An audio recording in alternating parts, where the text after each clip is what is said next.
Today's discussion about replication.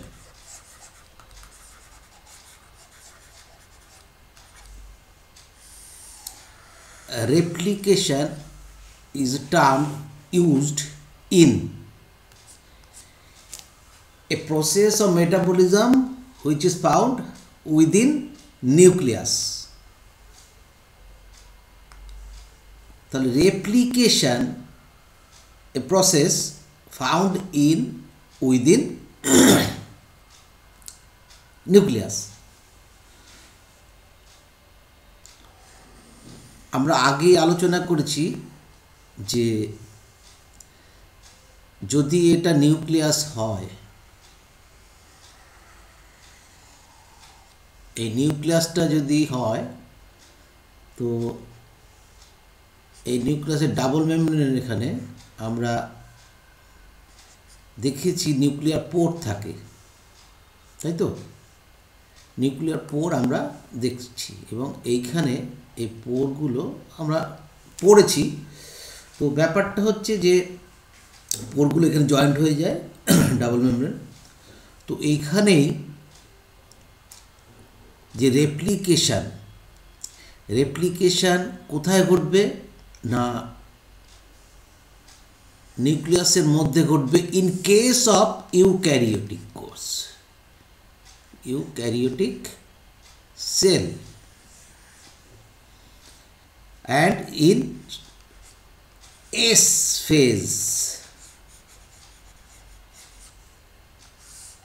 of cell cycle. But in case of prokaryote, it is held in cytoplasm.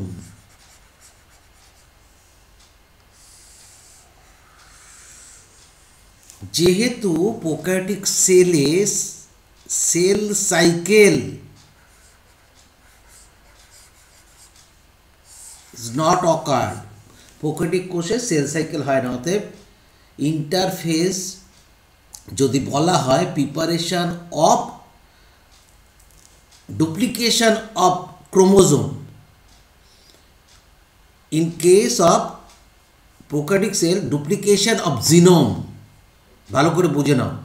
তাহলে duplication বা replication prokaryotic sell তাহলে কখন হবে না সেলটা যখন ডিভাইড করবে সে তার ঠিক আগের মুহূর্তে। তো এখানে সেল ডিভাইড করে ইউক্যারিওটিকের মতো নয়, এটুকু মাথায় ভালো করে আগে বুঝে নাও, কারণ পড়তে পড়তে একটা গণ্ডগোল না সৃষ্টি হয়। তো রেপ্লিকেশন কি না একটা প্রসিডিওর যার মাধ্যমে আমরা কি করতে পারি, ডিএনএ সেন্ট্রাল ডগমাতে পড়েছিলাম, ডিএনএ ডুপ্লিকেট করে ডিএনএ তৈরি করবে এবং entire DNA molecule, entire DNA molecule থেকে তৈরি হবে ডিএনএ ডুপ্লিকেট। তাহলে ডিএনএর বোথ স্ট্র্যান্ডস টেমপ্লেট হিসেবে কাজ করবে।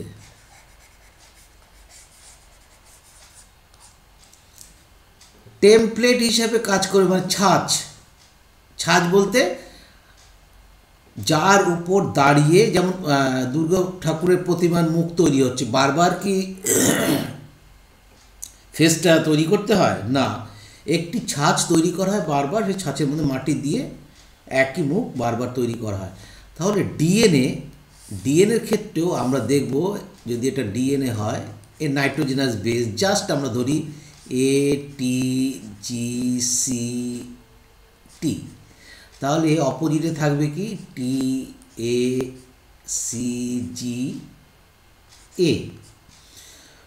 তো এটা ডিন্যাচুরেট করবে, ডিন্যাচুরেট করার অনেক প্রসিডিওর আছে। তো এখানে কতগুলো এনজাইম কাজ করে। ফার্স্ট যে এনজাইমটা আসবে সেটা হচ্ছে কি helicase, helicase, because it breakdown করবে কেন? ব্রেকডাউন করবে, it breaks down the hydrogen bond of helix. তাহলে এই যে হেলিকেল, এই ডাবল হেলিকেলের এই হাইড্রোজেন বন্ডগুলোকে ব্রেকডাউন করবে কে? First enzyme. আমরা জানি A double hydrogen bond T, G triple hydrogen bond C. তাহলে ফার্স্ট হচ্ছে একে ব্রেকডাউন করলো, তাহলে কি হলো চেহারাটা? এভাবে চেহারা হলো, ঠিক। Second enzyme, second protein, not enzyme, second কি আসবে না, এটা যাতে আবার না জুড়ে, কারণ কমপ্লিমেন্টারি। তাহলে single standard binding protein next এর পাশে জুড়ে যাবে। আমি ডায়াগ্রাম দিয়ে পরে সব দেখাবো, জাস্ট সংক্ষেপে বলছি। থার্ড যে এনজাইম সেটা কি হতে পারে না, থার্ড এনজাইম যাতে, তোমরা দেখেছো একটা দড়ি কীভাবে পাক খায় না, এইভাবে পাক খেতে থাকে, এইভাবে পাক খেতে। তাহলে ডিএনএটাও তাই, ডিএনএটাও এরকম পাক খাওয়ানো। এবার পাকটা যদি কোনোভাবে খোলে, তাহলে খুললে পরে কি হবে, যেখানে পাকটা গিয়ে জন্মাবে, মনে করো এটা আমি খুললাম, তাহলে এইখানে দেখবে এই পাকটা বেশি বেড়ে গেছে।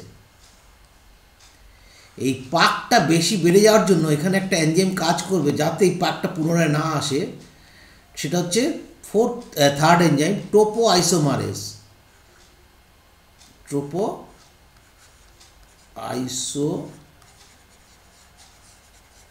মারেজ 1 অ্যান্ড 2, এই 2 নম্বরকে বলা হয় জাইরেজ এনজাইম। এরা কি করবে না, এই ডাবল হেলিকেল, মনে করো এই ডাবল হেলিকেল কী আছে, ফসফেট সালফার সুগার যে বন্ডটা আছে সেখানে কেটে দিলে, আর না বুঝতে পারলে কিন্তু গণ্ডগোল। কিন্তু এই যে প্যাচটা খুবভাবে প্যাচ হয়েছে, মানে একটা বাড়িতে যদি কোনো প্যাঁচানো দড়ি থাকবে, দেখবে টানলে পরে যদি তুমি খোলো, এক জিনিস ধরে থাকে, ওইটা দেখবে পেচটা গিয়ে গোড়ায় যে ধরে রয়েছে সেখানে প্রচণ্ড প্যাচ হয়ে যাবে। সেখানে যদি কোনোভাবে তুমি একটি ব্লেড দিয়ে যদি কেটে দাও, তাহলে কিন্তু প্যাচটা খুলে যাবে। তাহলে এই প্যাচটা খুলে যায়, কেটে দেয়। তো এত ডিটেলস জানতে হবে না। তার মানে কি, topo means T mean tension of ডিএনএকে কমিয়ে দেয়, ডিক্রিজ করে।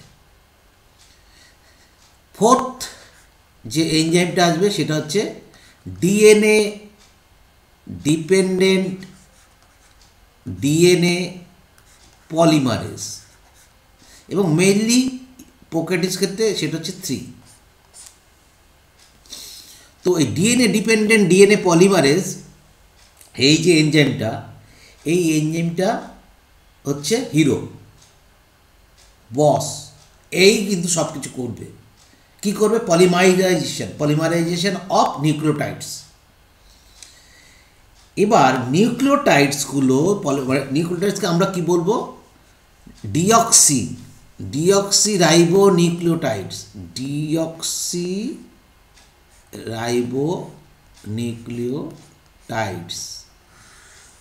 এই ডিঅক্সিরাইবোনিউক্লিওটাইডসকে আমরা সংক্ষেপে অনেক সময় লিখি ডিএনটিপিস। তার মধ্যে কি পড়ছে? তার মধ্যে পড়ছে এটিজিসি সবগুলোই। কিন্তু পলিমারাইজেশন হওয়ার সময় খবরদার, আমরা নিউক্লিওটাইড কিন্তু হয় না। দেখো, পলিমারাইজেশনের সময় হবে হচ্ছে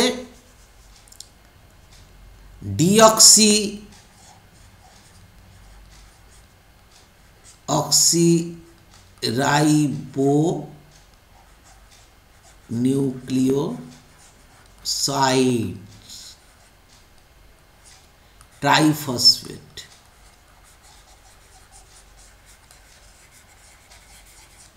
তার মানেটা কি? মনে করো এই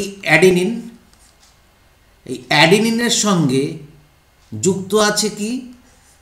সুগার।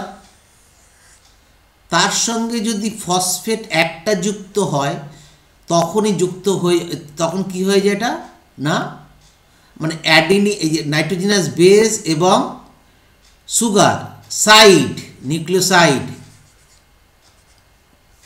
আর ফসফেট হয়ে গেলে টাইড যুক্ত হয়ে গেলে টাইড তবু আমরা টাইড কথাটা বলছি না কেন বলছি না তার একটাই কারণ এ যখন আসে ট্রাইফসফেট অবস্থায় আসে that is why we called deoxyribonucleoside triphosphate and ultimately 2-pyrophosphate release and তার ফলে কি হচ্ছে না energy which is required for replication supplied by 2-pyrophosphate. Due to this reason replication need not energy from mitochondria ভালো করে বুঝতে হবে ATP GTP TTP CTP সবই কিন্তু তখন এটিপি হিসেবে কাজ করবে তখন কোনো কিছু এটিপিতে ট্রান্সফার করতে হবে না অন্য সব জায়গায় আমরা জেনেছি কি জিটিপি হোক সিটিপি হোক টিটিপি হোক ইউটিপি হোক যাই হোক না কেন এটিপিতে ট্রান্সফার করে তারপরে এনার্জি কারেন্সি তৈরি হয় কিন্তু except in case of replication GTP যদি আসে জি এস ট্রাইফসফেট পিপিপি এই জিটিপি এই তার মানে গুয়ানিডিন গুয়ানোসিন ট্রাইফসফেট আর যদি এটা যদি নিউক্লিওটাইড হতো তাহলে কি দিতাম গুয়ানাইলিক অ্যাসিড ডিঅক্সি গুয়ানাইলিক অ্যাসিড ধরতে পারছো তো এগুলো কিন্তু পড়ানো হয়ে গেছে যদি না ধরতে পারে আমার কিচ্ছু করার নেই তাহলে কি হলো এখানে দুটো স্ট্যান্ড ছিল স্ট্যান্ড দুটো এরকম চির খেয়ে গেছে বেশ ঠিক পরবর্তীতে কমপ্লিমেন্টারি নিউক্লিয়াস থেকে নিয়ে এই পাশে একটা স্ট্যান্ড তৈরি হবে এই পাশে একটা স্ট্যান্ড তৈরি হবে কীভাবে হবে আমি সব দেখাবো ঠিক আছে তাহলে এই যে ডিএনএটা তৈরি হবে দুটো ডিএনএ তৈরি হলো সিঙ্গেল ডিএনএ থেকে এবং কমপ্লিমেন্টারি বেস পেয়ারিংয়ের মাধ্যমে তার মধ্যে প্রত্যেকটা ডিএনএর একটা থাকবে প্যারেন্টাল অ্যালিক্স একটা new combination that is why call replication is semi conservative কনজারভেটিভও না ডিসপারসিভও না সেটা কি পরে আসবে পরে বলবো কনজারভেটিভ মানে টোটালটাই কনজার্ভ হয়ে যাবে এবং শুধু তাই নয় এই যখন আমরা জানি দুটো মেরু থাকে কার না এটা যদি 3 প্রাইম এটা 5 প্রাইম হয় আর এখানে যদি এটা তাহলে 5 প্রাইম 3 প্রাইম নতুন যে হবে এটা সেটা হচ্ছে ফার্স্ট সে খুঁজবে কি না সে 5 প্রাইম থেকে 3 প্রাইমে খুঁজে যাবে তাহলে তার আগে কি আসবে আমরা কত নম্বর হয়েছি ডিএনএ ডিপেন্ডেন্ট আরএনএ পলিমারেজ 5 নম্বর যেটা আসবে primase that is called DNA primase এই প্রাইমেজ মানে প্রাইমেজ থেকে প্রাইমার এই ডিএনএ প্রাইমেজ আরএনএ প্রাইমারকে বসাবে 5 prime to 3 prime 3 prime always possess reactive group OH আমরা জানি এই OH থেকে এটা কন্টিনিউয়াস প্রসেসে কি করবে পলিমারাইজেশন হতে থাকবে this is called continuous or leading strand but problem is here not problem is here 5 prime to 3 prime কারণ polymerisation always 5 prime to 3 prime হবে তাহলে এখানে 5 প্রাইম আছে মানে এখানে 3 প্রাইম হয়ে আসবে সেটা সম্ভব না তাহলে এখানে প্রাইমেজ কি করবে না গোড়ায় এখানে একটা প্রাইমার বসাবে সো এর এটা হয়ে যাবে 3 প্রাইম এটা 5 প্রাইম তো সরি এটা 5 প্রাইম টু 3 প্রাইম হবে এই 3 প্রাইমে OH গ্রুপ থাকবে এখান থেকে এটা এগোতে থাকবে তো এগোতে গেলে পরে পরবর্তীতে আরেকটা যখন এটা এগোতে থাকবে তখন এখানে আরেকটা বসবে, আবার এটা যুক্ত হবে। ঘটনা হচ্ছে এই যে প্রাইমার, আরএনএ প্রাইমার, এটা কিন্তু ডিএনএ রেপ্লিকেশনে ডিএনএ নিজে নিজে কিছু করতে পারে না with the help of RNA. এই জন্যই বলা হয় RNA world. This is one of the মানে একটা আরেকটা characteristic features the RNA world. Replication DNA করবে, তবুও উইদাউট হেল্প অফ আরএনএ সে কিন্তু এগোতেই পারেনি।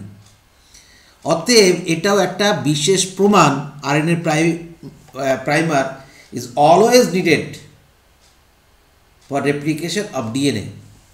এবং রেপ্লিকেশন অফ ডিএনএর জন্য এরা কি করছে না, পরবর্তী যে এনজাইমটা আসবে সেটা হচ্ছে কি পলিমারেজ 1, ডিএনএ পলিমারেজ 1।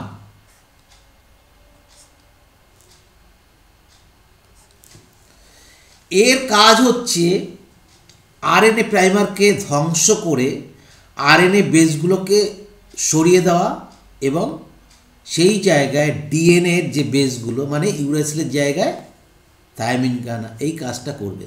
ঠিক আছে, নেক্সট তা সত্ত্বেও যে নিক ফাঁকা জায়গাটা থেকে যাবে, এই ফাঁকা জায়গাটায় লাস্ট পেরেকটা পুঁতবে কে, ডিএনএ লাইগেজ, আঠা, গ্লু।